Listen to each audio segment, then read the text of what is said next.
Yaxın Şərqdə gərgin vəziyyətlə əlaqədar Azal bu ölkələrə uçuşu dayandırdı.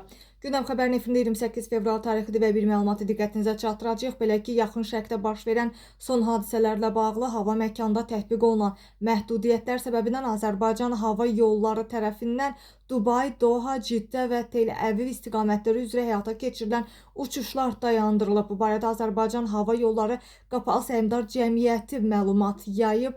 Məlumata əsasən sərnişinlər sözü gedən istiqamətlər üzrə əldə etdikləri aviabiletləri heç bir cərimə ödəmədən geri qaytara və ya dəyişdirə bilərlər. Qeyd eləyək ki, Naxçıvan istiqaməti üzrə planlaşdırılan reyslər isə ştat rejimində həyata keçirilir. Məhz Azal mövcud vəziyyəti diqqətlə izləməyə davam edir və uçuşların təhlükəsizliyini təmin edilməsi üçün bütün lazımi tədbirləri görür. Sərnişinlər mümkün dəyişikliklər barədə operativ şəkildə məlumatlandırılacaq deyə məlumatda bildirilir və əlavə məlumat əldə etmək üçün sərnişinlər callcenter@azal.az elektron poçt ünvanı vasitəsilə aviaşirkətlə əlaqə saxlaya bilərlər. Xatırladaq ki, bugün İsrail dövləti ölkəyə qarşı təhdidləri aradan qaldırmaq üçün İrana qabaqlayıcı zərbə endirib və İsrailin bütün ərazisində dərhal fövqəladə vəziyyət elan edilib və Yaxın Şərqdə baş verən hadisələr səbəbindən də məhz təhlükəsizlik məqsədi ilə bu ölkəyə daxil olan bəzi ölkələr